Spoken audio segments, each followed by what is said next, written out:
할렐루야. 오늘 2월 21일 주일 오후 예배 말씀입니다. 마태복음 두 번째 시간으로 오늘은 8장부터 시작을 하도록 하겠습니다. 8장 5절에 예수께서 가버나움에 들어가시니 한 백부장이 나와 간구하여 이르되 주여 내 아인이 중풍병으로 집에 누워 몹시 괴로워하나이다. 이르시되 내가 가서 고쳐주리라. 백부장이 대답하여 이르되 주여 내 집에 들어오심을 나는 감당하지 못하겠사오니 다만 말씀으로만 하옵소서. 그러면 내 하인이 낫게 사옵나이다. 이렇게 대답을 하고 있죠.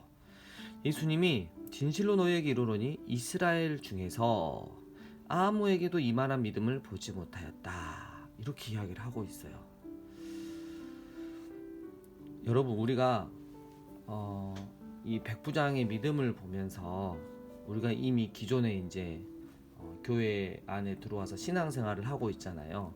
근데 절대 예수님 믿는 것에는 지시면 안 되겠습니다. 무슨 말인지 이해 가시겠죠. 다른 건 저도요.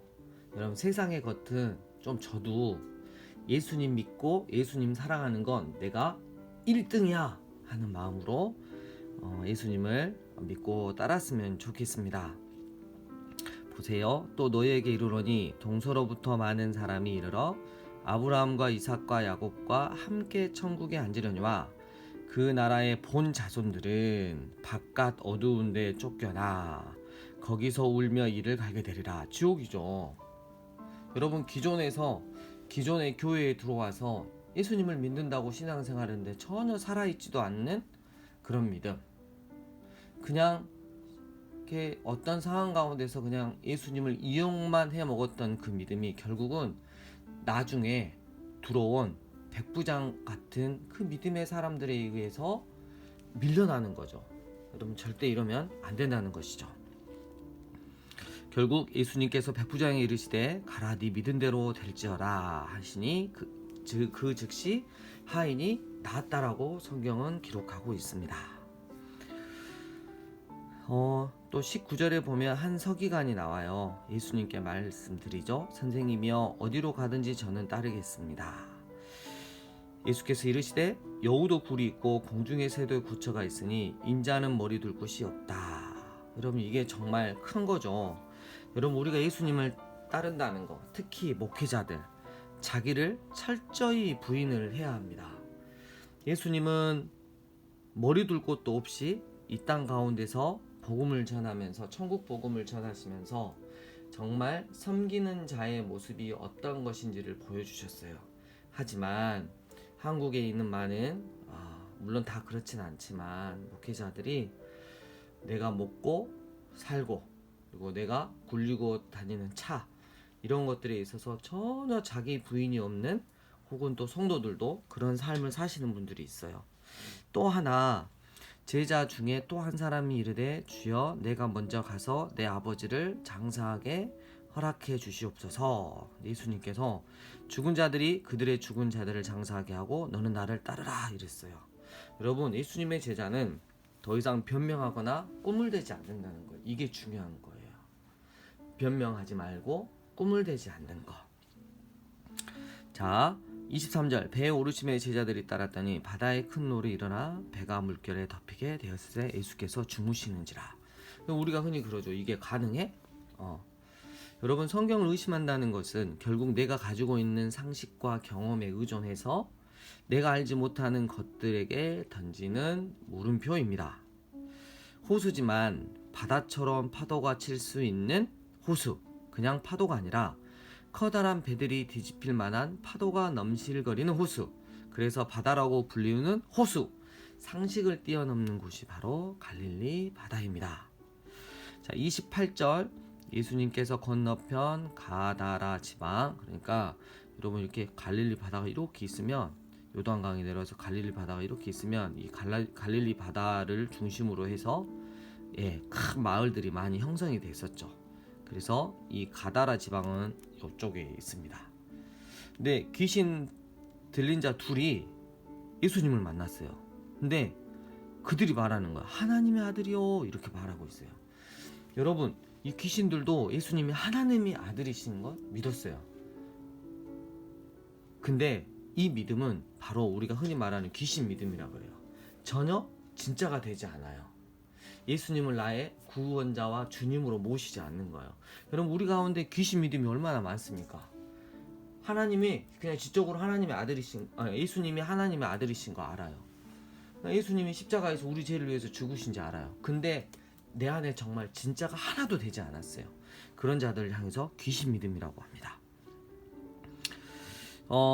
또 이제 9절에 보면 9장에 보면 예수께서 배에 오르사 건너가 본 동네에 이르시니 침상에 누운 중풍병자를 사람들이 데리고 오거늘 예수께서 그들의 믿음을 보시고 중풍병자에게 이르시되 작은 자야 안심하라 내 죄사함을 받았느니라. 이들의 이 갈망함, 이들은 비록 일시적인 것들을 위해서 병 고침을 위해서 왔지만 그 안에 하나님을 향한 또 예수 그리스도를 향한 간절한 갈망이 있었기에 예수님께서는 프로스에서 영속적으로 영원히 하나님의 아들로 살아갈 수 있는 것들을 허락해 주신 거죠. 그래서 네 죄사함을 받았느니라 이렇게 예수님께 듣고 있는 것입니다. 여러분, 우리가 비록 우리 사는 문제 때문에 예수님께 나왔지만 우리의 그 더 깊은 내면에 있는 간절함 때문에, 사모함 때문에 예수님께서 우리 영혼을 구원해 주신다는 거 여러분 꼭 기억하고 사셨으면 좋겠습니다. 자, 또 넘어가겠습니다. 9장 9절에 마태를 부르시는 게 있고요. 자, 9장 35절에 보면 예수님께서 여러분 다른 복음을 전파한 게 아니에요. 이 세상에서 먹고 살만한 복음을 전파한 게 아니라 영원한 하나님의 나라 천국 복음을 전파하셨다는 거.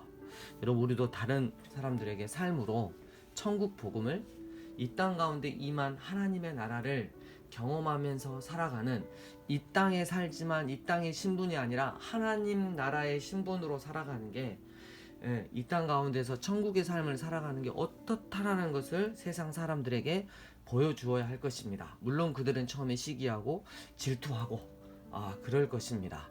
그리고 왠지 우리가 못되기를 바라기도 하겠지만 여러분, 그러고 상관할 필요 없습니다. 우리는 이 땅 가운데서 천국을 살면 되겠습니다. 36절 무리를 보시고 불쌍히 여기시니 이는 그들이 목자 없는 양과 같이 고생하며 기진함이라 이랬어요. 예수님의 이 우리를 향한 짠한 마음, 여러분들 우리가 세상에 대해서 그런 마음을 갖고 살아야 할 것입니다. 예수님께서 10장에 12제자를 세우시는데 이 12제자는 물론 예수님의 친인척도 있었고요. 또 다른 누구도 있었지만 가룟 유다도 있었고 했지만 여러분, 이 안에는 또 열심당원도 있었어요. 그러니까 지금으로 말하면 폭력을 사용하여서 이 유대 땅 이스라엘을 다시 일으키려고 하는 그 속셈으로 예수님의 12제자 안으로 들어온 자들이 있었어요. 예수님 다 알고 계셨어요. 결국 그들은 마지막에 십자가의 복음을 받아들이고 부활하신 예수님을 정말 만나서 성령님의 역사하심으로 말미암아 모두 다 순교를 당하는, 사도 요한만 빼놓고 복음을 위해서 순교를 당하는 자들이 됐죠. 16절 보라 이제 그들을 파송하는데 내가 너희를 보냄이 양을 이리 가운데 보낸 것 같다. 여러분, 우리가 양이라면 세상은 일이에요. 그러니까 우리가 얼만큼 지혜로워야 되고 또 삶이 순결해야 되는지 알아야 합니다. 19절 너희를 넘겨줄 때 어떻게 또는 무엇을 말할까 염려하지 말라. 그때 너희에게 할 말을 주시리니 말하는 이는 너희가 아니라 너희 속에서 말씀하시는 이 곧 너희 아버지의 성령이시니라 이랬어요. 여러분, 우리가 어떤 상황 가운데서 순간순간 성령님께 묻고 성령님의 주신 주의 지혜로 말미암아 대답을 하고 또 그 삶을 살아간다면 여러분 정말 스릴 있어요. 에이, 내 삶을 내가 좀 알아서 이렇게 딱 판단하면 안 되나? 여러분, 그것보다요 훨씬 더 나은 게 있어요. 내 안에 역사하시는 성령님을 붙잡고 있으면 여러분, 우리가 이 피조물이 생각해내는 지혜와 차원이 다른 하나님께서 주시는 지혜를 받아서 말할 수 있고 행동할 수 있다는 것이죠. 22절 또 너희가 내 이름으로 말미암아 모든 사람에게 미움을 받을 것이나 끝까지 견디는 자는 구원을 얻으리라 이랬어요. 아멘. 예수님께서 이렇게 분명히 말씀하십니다. 몸은 죽여도 영혼은 능히 죽이지 못하는 자들을 두려워하지 말아라. 오직 몸과 여러분 영혼을 능히 지옥에 멸하실 수 있는 나 예수를 두려워하라 이랬습니다. 여러분 명심하셔야 할 것입니다. 32절 누구든지 사람 앞에서 나를 시인하면 나도 하늘에 계신 내 아버지 앞에서 그를 시인할 것이요 누구든지 사람 앞에서 나를 부인하면 나도 하늘에 계신 내 아버지 앞에서 그를 부인하리라. 예전에 이렇게 상담을 하는데 어떤 그 청년 자매가 자기 교회 이렇게 부목사님이 그러니까 이제 그 미국에는 이제 테러가 많고 총기 사고가 많잖아요. 그래서 특별히 예수 믿는 자들에 대해서 만약 이제 그런 토론을 했나 봐요. 만약에 총기 테러가 일어나가지고 예수님을 믿는 나한테 와가지고 너 예수 믿어 안 믿어? 하고 총을 겨눴을 때 어떻게 해야 되냐고. 근데 이제 그 목사님이 그랬나 봐요. 일단 뭐 해라? 부인해라. 그리고 나서 베드로처럼 회개하면 된다. 이렇게 이야기를 했다고 해요. 여러분 베드로는 아주 특별한 케이스입니다. 여러분 우리가 주님의 영광을 드러내기 위해서 그리고 주님을 정말 신실하게 믿음을 드러내기 위해서 우리가 로마서 보면 나오잖아요. 마음으로 믿어 그리고 입술로 시인한다는 건 그 당시에는 화형대 앞에서 목이 잘리는 단두대 앞에서 나는 예수님을 믿습니다. 구원자와 주님으로 믿습니다라고 고백했을 때 화형에 불에 태워지거나 단두대에 목이 잘려나가는 상황이었어요. 여러분 우리에게 동일한 것입니다. 여러분 우리는 우리의 목숨보다 더 귀한 게 있어요. 예수님께 인정받고 예수님의 자녀로 사는 것이죠. 여러분 그렇게 얄팍하게 머리 썼다가 어쩌면 영원히 예수님을 인정할 회개할 기회 없이 지옥으로 박힐 수 있다는 거 명심하시길 바랍니다. 여러분 말씀을 가지고 타협을 하면 안 됩니다. 그때 주시는 성령님의 마음으로 죽음 앞에서도 예수님을 나의 주님이라고 고백해야 할 것입니다. 예수님께서 내가 세상에 화평을 주러 온 것이 아니라 검을 주러 왔다 그러면서 아버지와 딸이 어머니와 며느리가 시어머니와 불화하게 된다. 이렇게 사람의 원수가 자기 집안 식구다. 이건 무슨 말이냐면 여러분 우리가 그들을 그렇게 대하면 안 돼. 믿는 우리가 그들을 대하는 게 아니라 그들이 우리가 예수를 믿기 때문에 온갖 어려움을 줘요. 고난을 줘요. 여러분 그게 있다는 거죠. 복음을 영화롭게 하기 위해서는 필연적으로 죄 많은 사람들과 심각한 갈등과 분열이 있을 수밖에 없어요. 그거를 여러분 아셔야 되는 거고 우리는 더 그들을 위해서 기도하고 사랑하고 섬겨야 할 것입니다. 그 다음에 이제 11장으로 넘어가면 세례 요한이 나옵니다. 여러분 세례 요한이 제자를 보내서 예수님께 물었어요. 오실 그이가 당신입니까? 이게 무슨 말이냐면 여러분 세례 요한이 예수님이 세례 받으러 요단강에 오셨을 때 보라 하나님의 죄를 지고 가시는 온 세상의 죄를 지고 가시는 하나님의 어린 양이로다 라고 이야기했잖아요. 그러니까 그렇다면 세례 요한이 예수님께서 십자가에 못 박히실 것을 몰랐나? 예, 몰랐습니다. 방법적으로 그렇게 될 줄을 몰랐어요.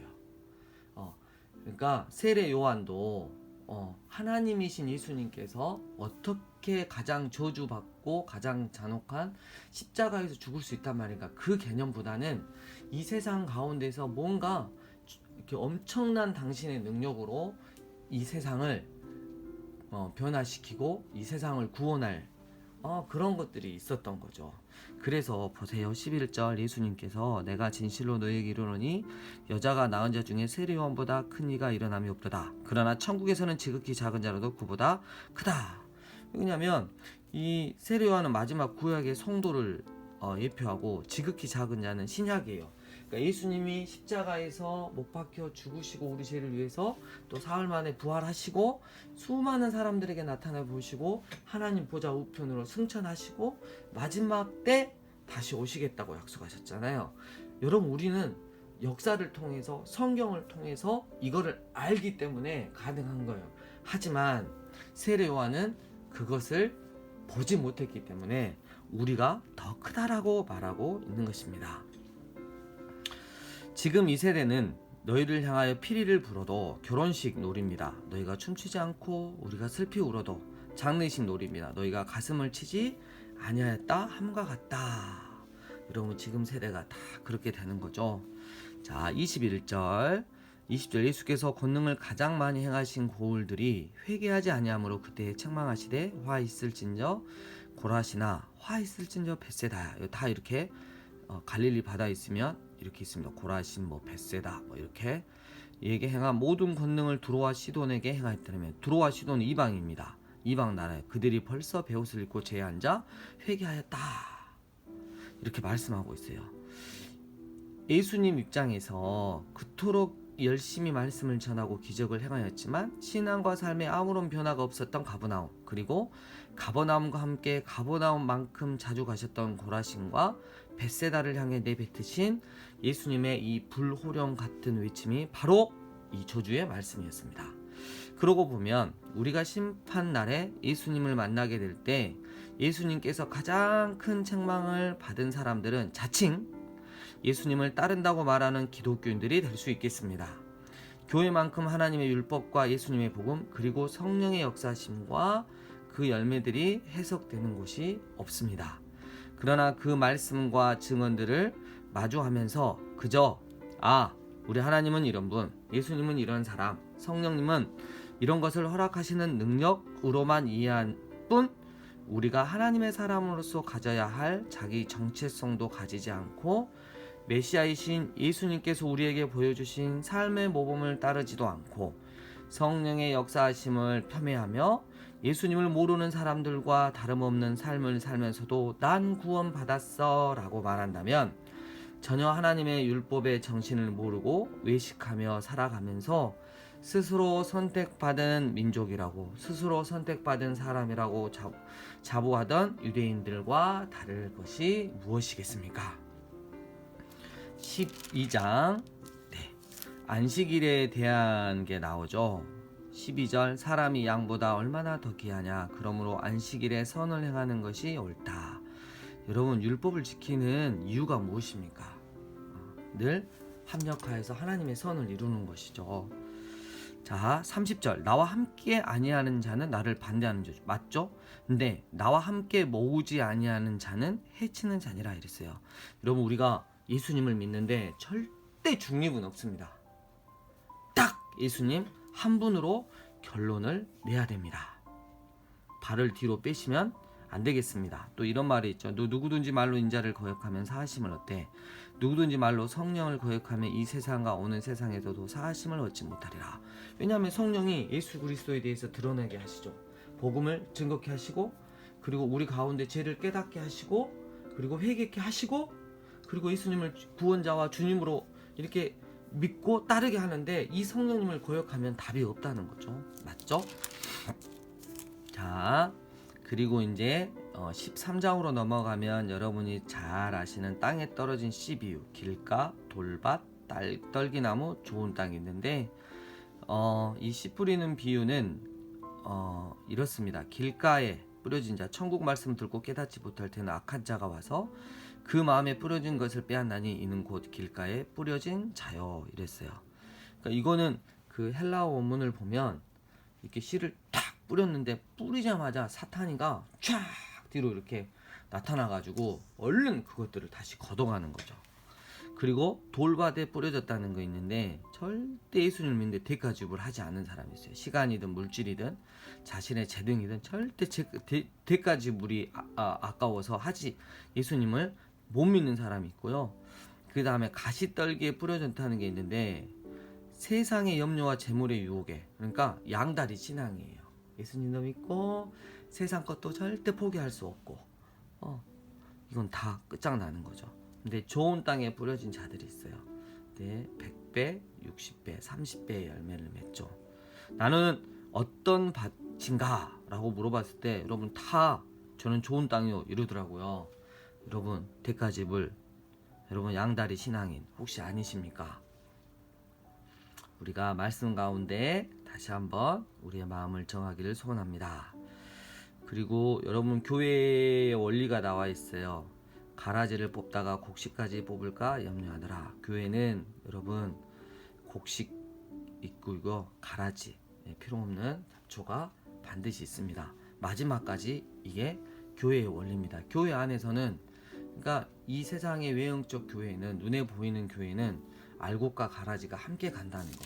재밌는 게 있습니다. 둘 다 추수 때까지 함께 자라게 돌아 추수 때에 내가 추수꾼들에게 말하기를 가라지는 먼저 거두어 불사르게 단으로 묶고 곡식은 모아 내 곡간에 넣으리라. 그럼 보통 곡식을 먼저 해요. 근데 가라지를 먼저 했다는 건 곡식보다 가라지가 더 많다는 거예요. 여러분 주님의 교회 안에 가라지가 더 많다는 거예요. 여러분 정말 알곡 맞으십니까? 긴장하셔야 됩니다. 예수님 모든 걸 다 알고 계십니다. 그리고 하나님의 은혜에 대해서 나오는데 31절 천국은 마치 사람이 자기 밭에 갖다 심은 겨자씨 한 알 같으니 이랬어요. 여러분 이 겨자씨가 자라면 엄청 크게 자라거든요. 근데 이 겨자씨는 이스라엘에서 잡초입니다. 여러분 누가 자기 정원에 잡초를 갖다 심겠습니까? 근데 하나님은 하나님의 정원에 잡초 같은 죄인인 우리를 심고 가꾸신다는 거죠. 정말 하나님의 은혜란 이렇습니다. 또 천국은 마치 여자가 가루 서말 속에 서말이 18리터 곱하기 3이니까 54리터 정도 됩니다. 전부 부풀게 한 누룩과 같다 이랬어요. 여러분 그 당시는 따로 이 발효 능력이 있는 그 이렇게 있었던 게 이스트라 그러나요? 그게 없었어요. 그냥 빵 부스러기로 그냥 그걸로 이렇게 하는 거예요. 그러니까 이 빵 부스러기를 햇빛에 잘 말리고 그것을 갈아서 가루로 준비해뒀다가 다시 빵을 만드는 반죽에 넣는 누룩으로 사용했어요. 그래서 그 반죽이 발효되는 시간은 여리고에서 예루살렘 약 3, 4일을 왕복하면 누룩이 발효된다 그랬어요. 근데 이렇게 효과적이지 못한 누룩을 서말이나 되는 가루에 넣는다는 거는 정상적인 사람이라는 건 절대 하지 않다는 거죠.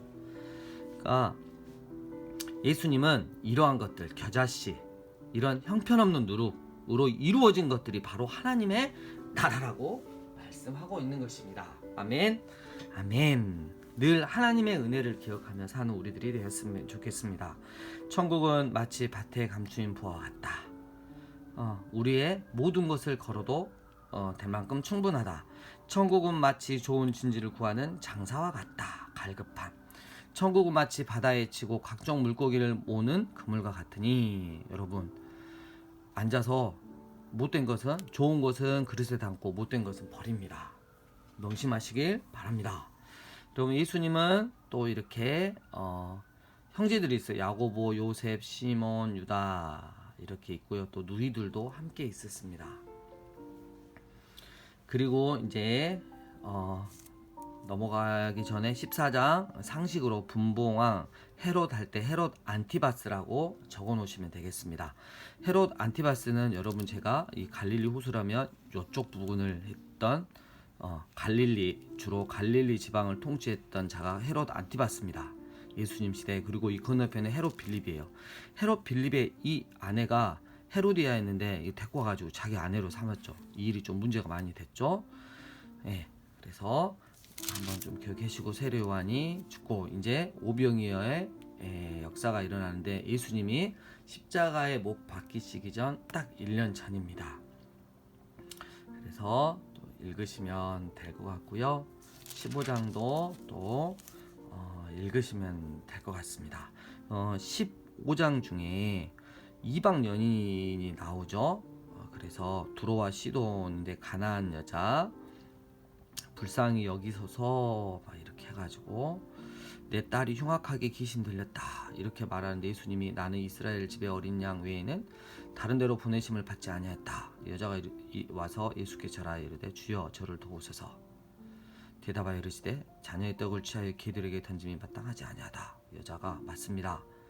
근데 개들도 제 주인의 상에 떨어지는 부스러기를 먹습니다. 이 예수께서 대답하여 이르시되 여자여 내 믿음이 크도다 내 소원대로 되리라. 그때부터 그의 딸이 나으니라. 여러분 주님께서 좀 이렇게 무시하시고 막 이런 것 같아도 거절하신 것 같아도 결국은 믿음을 체크하시는 거였어요. 이때 이 가나안 여자가 취집시러 와서 냅둬라 이렇게 했으면 여러분 그의 딸은 결코 고침을 받지 못했을 것입니다. 하지만 자기의 자존심, 자기의 모든 걸 내려놓고 주님을 향한 절대적인 신뢰와 갈망으로 나아갔을 때 주님은 외면하지 않으셨다는 것입니다. 16장 그리고 이제 이 보면 가이사라 이제 빌립보 가이사라 지방이 있는데 여러분 그 이스라엘을 보면 이렇게 이제 갈릴리 바다가 있잖아요. 갈릴리 바다에서 위로 쭉 올라가면 가장 이 북쪽에 위치한 그래서 곳이 빌립보 가이사라라는 지방입니다. 예수님이 그러니까 이 빌립보 가이사라에서부터 쭉 이 갈릴리 바다를 거쳐서 쭉 내려오셔서 건너가셔서 여리고로 들어오셔서 마지막 예루살렘에서 이제 십자가에 못 박혀 죽으시는 이 마지막 일련의 과정이라고 볼 수 있겠습니다.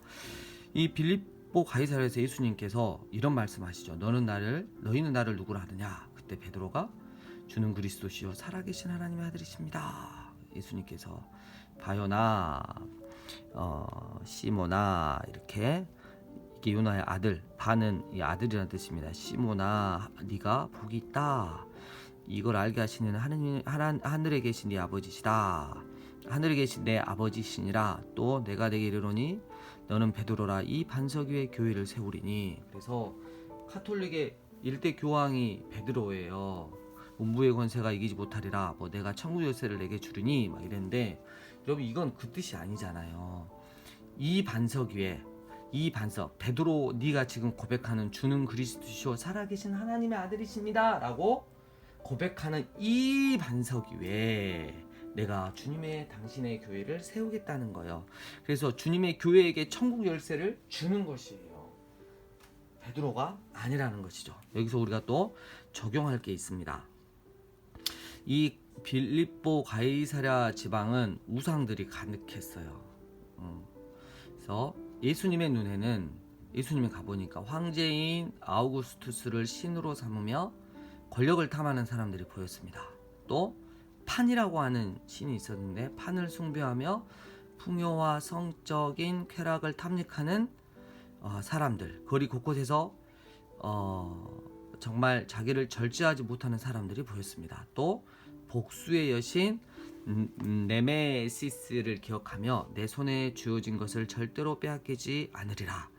그리고 내 것을 가져가는 이에게는 철저한 응징을 하리라 다짐하고 가난한 이들과 약자들에게 인색한 사람도 보였습니다.